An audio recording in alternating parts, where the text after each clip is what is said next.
They say memories die quietly, but sometimes they come back screaming. The rain hadn't stopped since that night. It poured over Montgomery Tower like the sky itself was trying to wash the truth clean. Beneath it, locked 3 floors underground, Ethan Cole Montgomery sat in silence. Wrists bruised, breath steady, heart unraveling. He could still see her face. The way she whispered his name before the guards dragged him away. That one word, Ethan, was now louder than the storm outside. Above him, the city moved like nothing had happened. Headlines had changed. The world had moved on. But the storm hadn't. Somewhere far from the tower, in that quiet town where peace once lived, Lila Grace Carter awoke before dawn. Trembling, disoriented, her heart racing as fragments of another life crashed through her mind. A sketchbook on the floor, a broken pencil, and a single name written over and over again. Ethan. She didn't remember everything, not yet. But the feeling, the ache, the pulse, the pull, it was back. Something inside her refused to stay buried. The whispers began again that morning. Not from people, but from memories. Cafe window. A rain-soaked stranger. A promise whispered between storms. And then a vision. A flash of light. Hands gripping hers.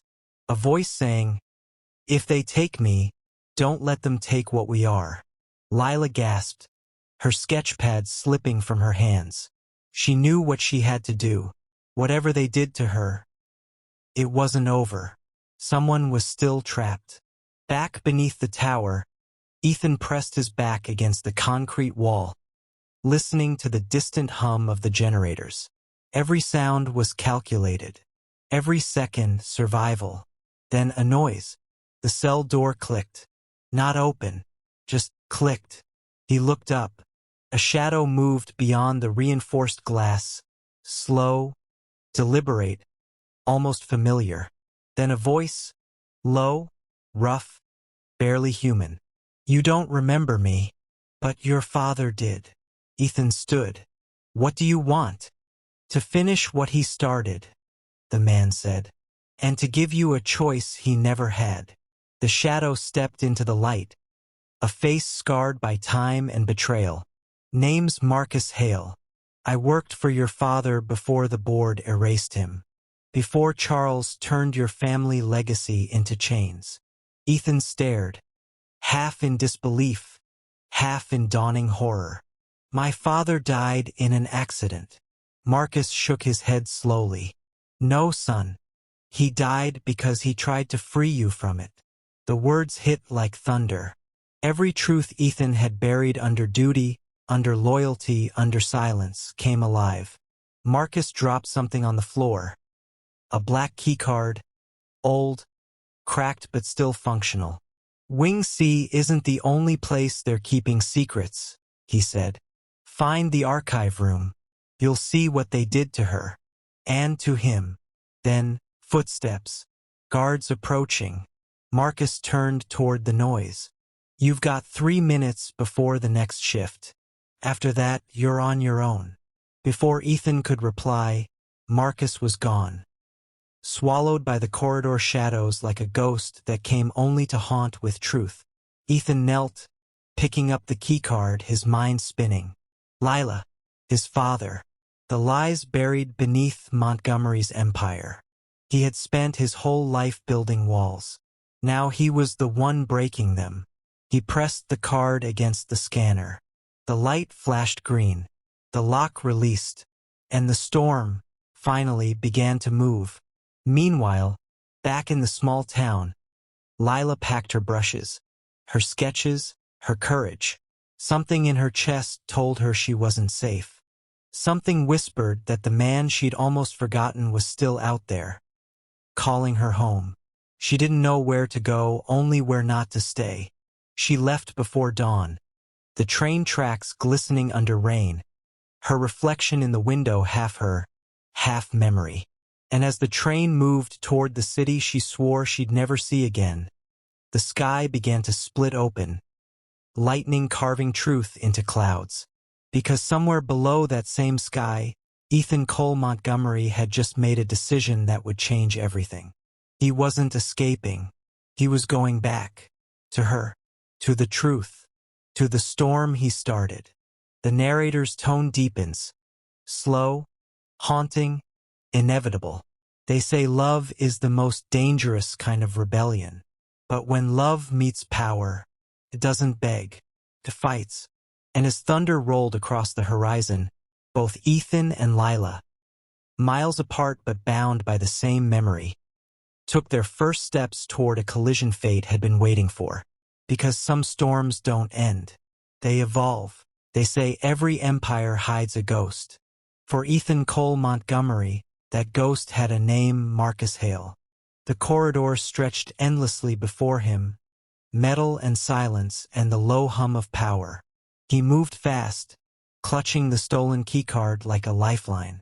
Every door he passed bore the same inscription: restricted access.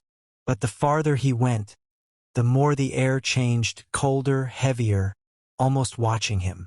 At the end of the hall stood a single vault door. No guards, no cameras, just a black panel pulsing with red light. Ethan swiped the card. The scanner blinked once, twice, then opened with a hiss. Inside, darkness. Rows of digital archives glowed faint blue, like veins of light running through the floor. Screens flickered alive as he stepped forward. And on every one, names. Thousands of them. Subjects. Experiments. Erasures. Then he saw hers. Carter, Lila Grace. Cognitive redirection. Phase 4. Status. Active. He froze. Active. She wasn't free. He opened the file. Lines of code and audio fragments appeared, whispering through the static, her voice, soft and trembling. Please, I just want to remember who I was. Ethan's breath caught. They hadn't saved her. They'd reprogrammed her mind to forget him, over and over again. And then he saw the next file. His father's. Montgomery, Adrian. Terminated. Cause of death. Containment breach. But the footage told another story. A man in restraints. A younger Charles Montgomery standing before him, calm, merciless. You built this empire on deceit, Adrian spat, and you'll bury your grandson in it. Charles turned away. I built it to survive. Then he gave the order. The screen cut to static. Ethan's world tilted. The air felt thinner. For the first time, he understood the truth. His family hadn't protected the legacy. They'd poisoned it. Footsteps echoed behind him. Marcus Hale appeared, eyes grim beneath the flicker of light. Now you see, Marcus said quietly. Your father tried to stop them. I helped hide the first subjects. That's why they locked me down here. Ethan turned, fury barely contained. Why me? Why bring me into this? Because you still have a choice, Marcus replied. Your grandfather's preparing full memory deletion on the girl. Tonight. After that, she won't remember her name, your name, or the world outside. Ethan's pulse thundered. When? An hour. Maybe less. They'll call it restoration. But it's erasure. The lights above flickered red. Alarms again, this time closer. Marcus grabbed his shoulder. There's an emergency conduit beneath the east wing. It'll take you straight to her chamber. But once you go, there's no coming back. Ethan met his eyes. I never planned to come back. Marcus nodded once, almost proud. Then finish what your father started. Ethan ran. Through corridors that pulsed with sirens. Through hallways that smelled of smoke and fear. Every turn felt like time running out. Every step like a heartbeat counting down to something irreversible. Above ground, Lila's train screeched to a stop. She looked out the window and froze. The skyline of New York rose like a scar on the horizon.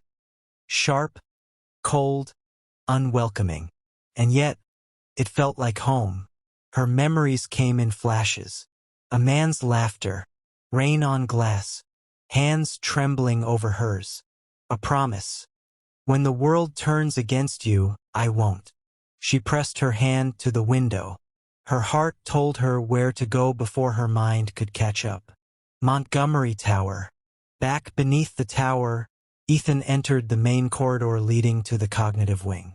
Guards shouted from behind, bullets sparking off metal as he ducked behind cover. The alarms howled louder. He swiped Marcus's card again, green light. The final door opened. Lila sat inside, strapped to a neural chair, surrounded by white light and machines humming with cold precision. Dr. Hayes stood over her, expression unreadable. "She's not yours to save, Mr. Montgomery," he said without turning. "You've done enough damage." Ethan stepped forward, gun raised. "She's not yours to keep." Hayes sighed, almost pitying. "Love is a liability, Ethan. You of all people should understand that." "I do," Ethan said. "That's why I'm here." He fired once, not at the man but at the control panel. Sparks erupted. The machines went silent. Lila gasped, her eyes fluttering open. Ethan rushed to her side, unstrapping the restraints. She stared up at him, dazed, confused. But this time, recognition came faster. "Ethan?" she whispered. He smiled, faint, broken, real. "Yeah, it's me."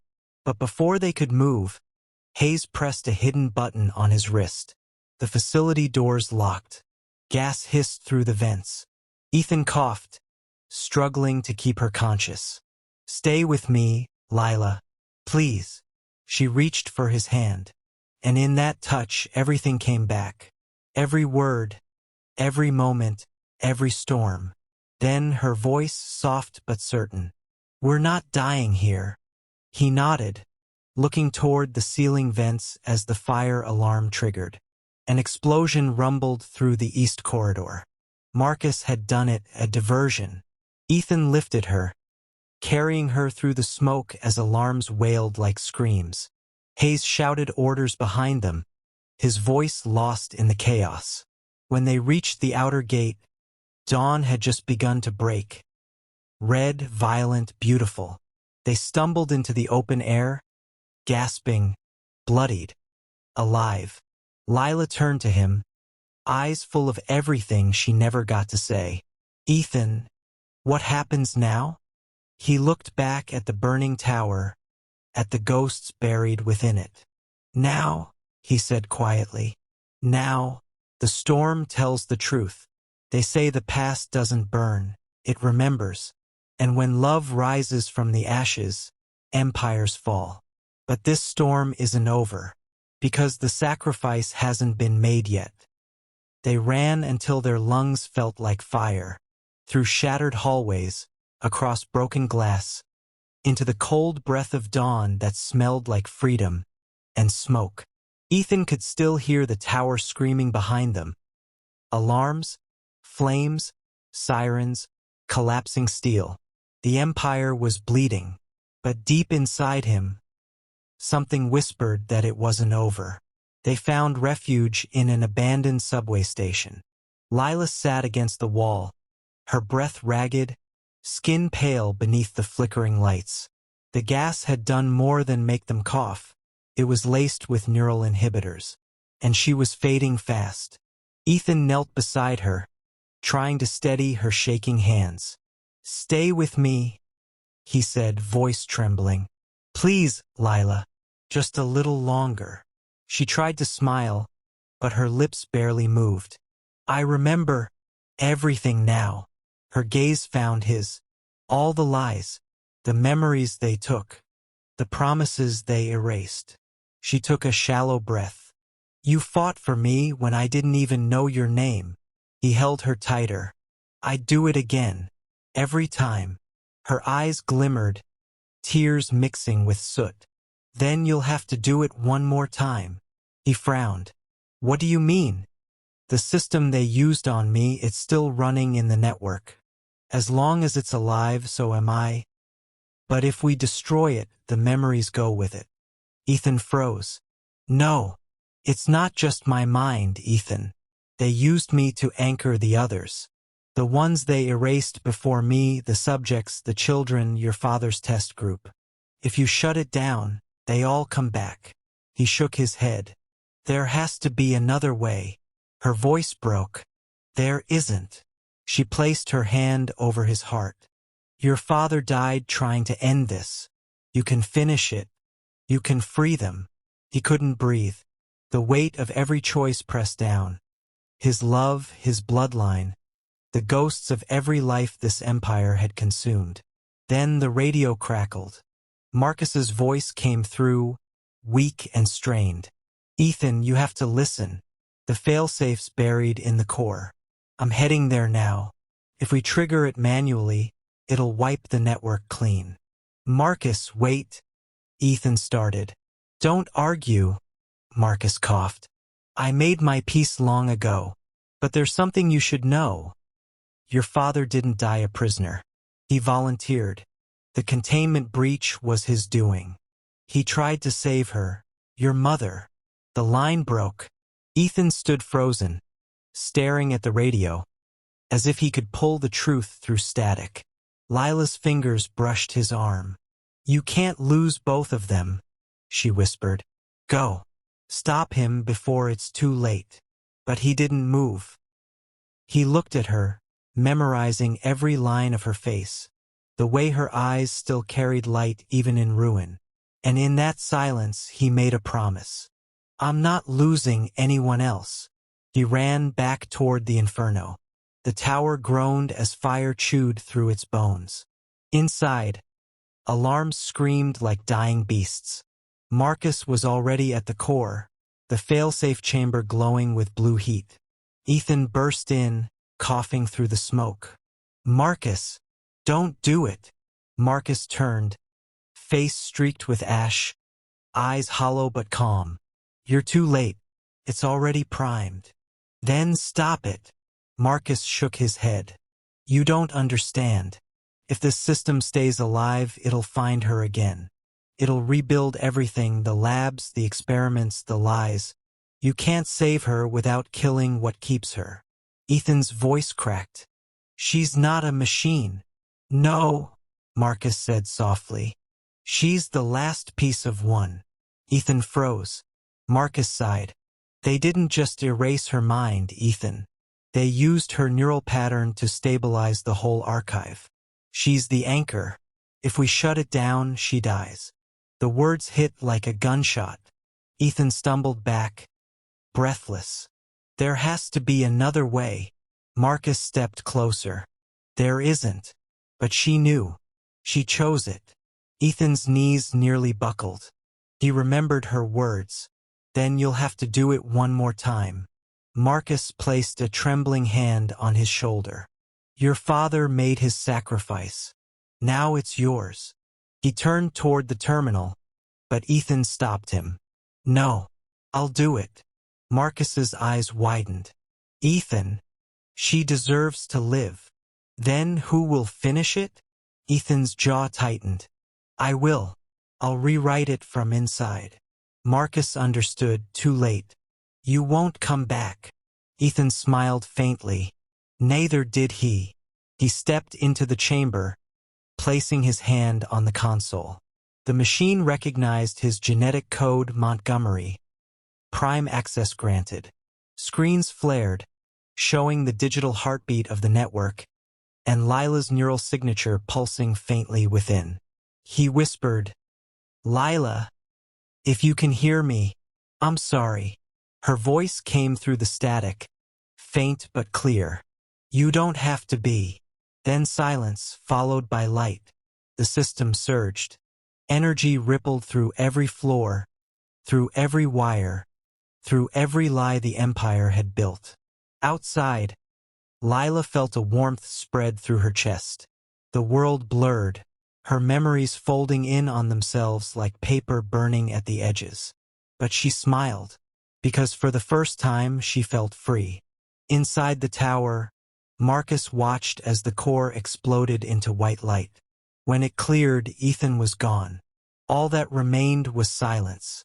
The tower collapsed, slowly, beautifully, into ash. Marcus fell to his knees, whispering to no one, "Rest now, kid. You did it." Hours later, beneath a bruised sky, Lila stood at the ruins. Her clothes were torn, her body weak, but she was alive. She didn't remember his name, but her heart did. A single silver locket hung from her neck, one she didn't recall ever owning. Inside, a photograph. A man with gray-blue eyes and a smile that looked like hope. A tear slid down her cheek. She didn't know why she was crying, only that she felt haunted. Behind her, a voice whispered through the wind, low, almost human. "The storm remembers everyone." She turned, but no one was there. Only the echo of a name she couldn't say. Love built an empire. Power destroyed it. But sacrifice rewrote its memory. And somewhere in the ashes of what was once Montgomery Tower, a faint pulse still beats. For weeks, the world believed it was over. The collapse of Montgomery Tower made headlines across every continent. Industrial accident, corporate sabotage, no survivors. But that was the story they were meant to believe. Because in the shadows of a rebuilt city, something had begun to stir. Not a return, a resurrection. Rain fell over the ruins like memory refusing to fade. Lila stood there again, now stronger, her eyes colder, her voice quieter.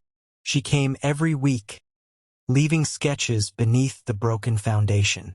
Every drawing was the same face. The doctors called it residual emotional echo. The press called it psychological fixation. But she called it truth that refused to die. Then, one night, while she was sketching by candlelight, the pencil snapped. And beneath the sound of thunder, another sound followed. A pulse. She froze. It wasn't her heart. Came from the locket. She opened it. Inside, the photograph flickered, just for a moment, as if it were a screen, not paper. A faint light pulsed behind the image, synchronized with her heartbeat. Then a voice, distorted, broken, familiar, whispered through static. "Lila, if you can hear this, I need you to finish what we started." Her breath caught. The candle's flame trembled. The world tilted. "Ethan?" she whispered. No answer. Only silence. And then a sudden burst of code projected from the locket, scattering glowing fragments across the room. She stepped back, terrified. Words began forming in the air. Montgomery Protocol 09. Ghost access. Beneath it, coordinates. A place that shouldn't exist anymore. Site 17. The same place she was erased. 2 days later, Lila arrived at the ruins. The fences were gone, the gates sealed. But the earth itself seemed to hum, like the tower's heart hadn't stopped beating. She followed the coordinates through collapsed tunnels until she reached a sub-basement untouched by the explosion. And there, in the dark, she found a single console still alive. The screen pulsed weakly, flickering between power and death. The display read, Ethan C. Montgomery consciousness backup, 73% integrity. Her hands shook. She didn't know whether to cry, scream, or pray. He was alive, not in body but in data. The machine beeped softly, detecting her presence. DNA match detected. Reconnection possible. Lila hesitated. Every instinct said no. Every memory said yes. She reached out and placed her hand on the glass. The console lit up like lightning. Circuits hummed. Air shifted. And then, through the glow, she saw him. Not flesh, not bone. Projection, digital, fragile, but unmistakably him. Ethan, she whispered. He smiled faintly, voice breaking like static wrapped in warmth. Hey, trouble. She froze, tears flooding her eyes. "You're real. Part of me is," he said softly. "The rest didn't make it." She took a step closer. "Why didn't you tell me? You could've." "I needed you to live," he interrupted, "to carry what mattered most. But when the system collapsed, something stayed. My neural map got caught in the echo network. I've been trying to reach you since." Her voice trembled. "Then come back. There has to be a way." "There is," he said quietly. "But it's not one you'll like." He told her the truth. Montgomery's hidden labs weren't gone. They'd moved. A new entity had risen, calling itself the Continuum. Same money, same lies, different mask. And they wanted Ethan's consciousness not to destroy it, but to use it. The data of a man who defied the system merged with the one woman it couldn't erase. Together, they represented what the Empire feared most, rebellion powered by love. "They'll come for you, Lila," Ethan said. "They already know you're alive. You can't fight them like before. You'll need to outthink them." Her voice steadied. "Then teach me." He smiled, eyes flickering with digital life. "I've been waiting for you to say that." Weeks passed. By night, she trained through encrypted simulations, learning the codes, the architecture, the weaknesses of the new network. By day, she played her role, quiet, invisible, grieving artist. But in the shadows, she was rewriting the future one algorithm at a time. Each lesson carried Ethan's voice. Each line of code carried his presence.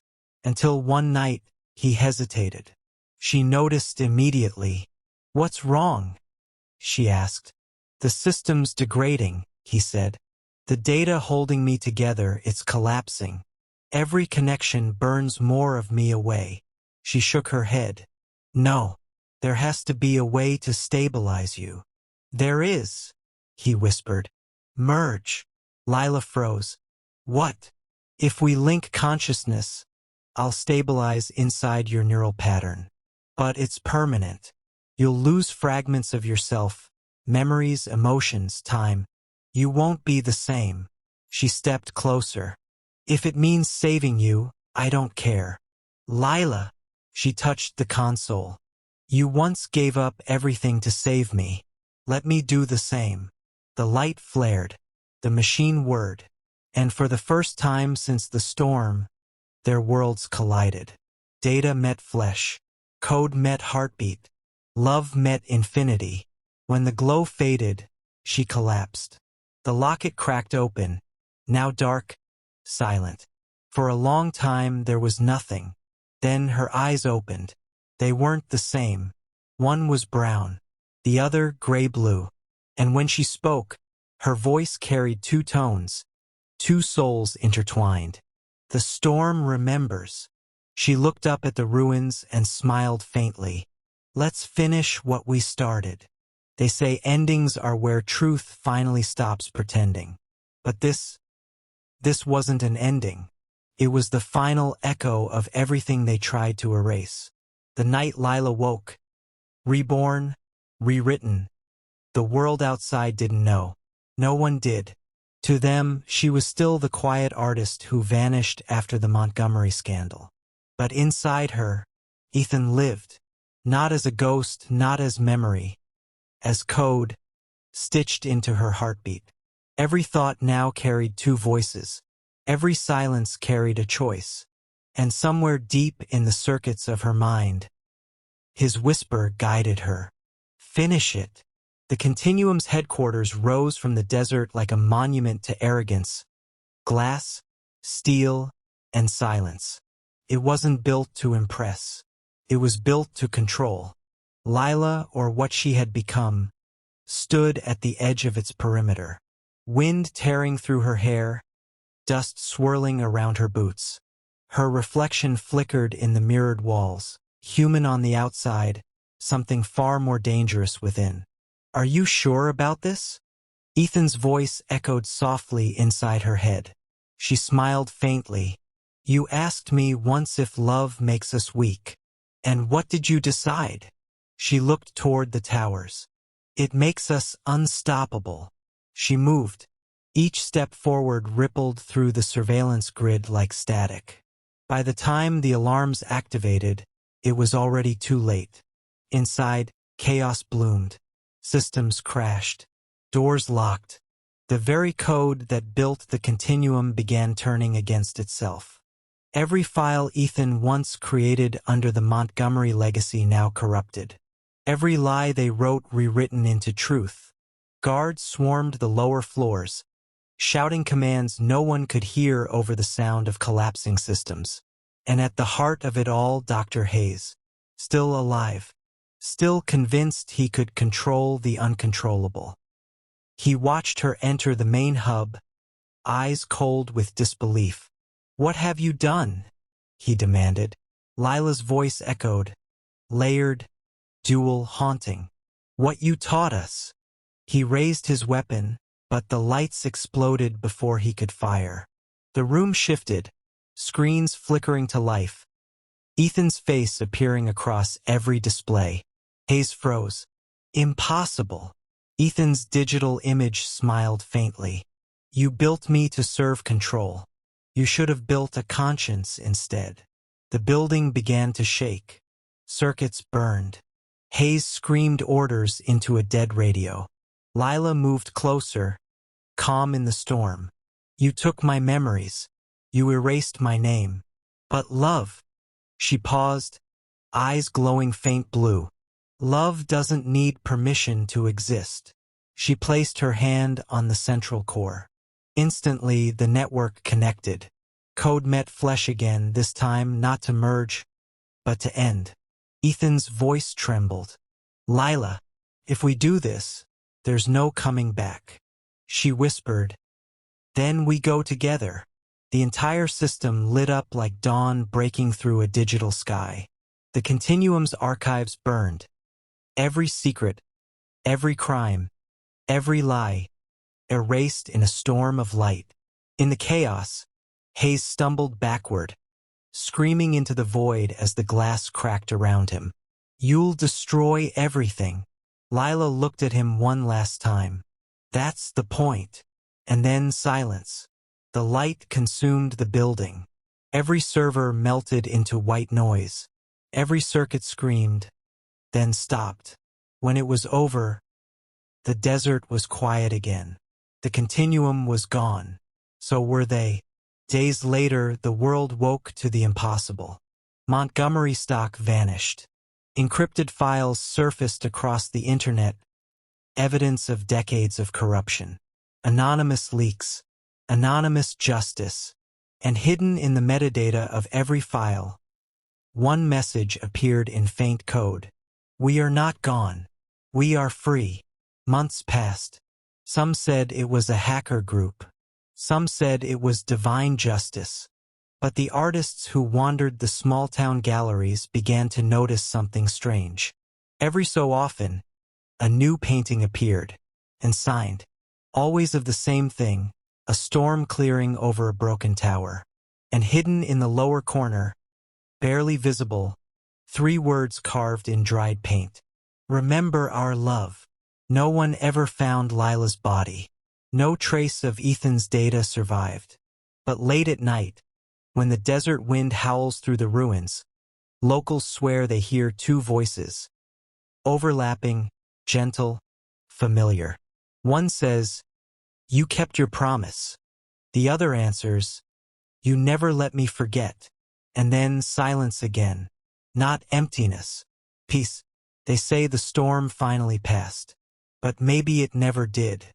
Maybe it just learned how to love quietly. Tell me in the comments, if you could destroy everything built on lies to protect one truth of the heart, would you pull the trigger? Because stories end, but echoes don't. And somewhere, in code, in memory, in art, Ethan and Lila's love still breathes. So if you felt it, share it. Because that's how stories like this stay alive. And remember, some storms aren't meant to be survived. They're meant to cleanse. Subscribe for more echoes.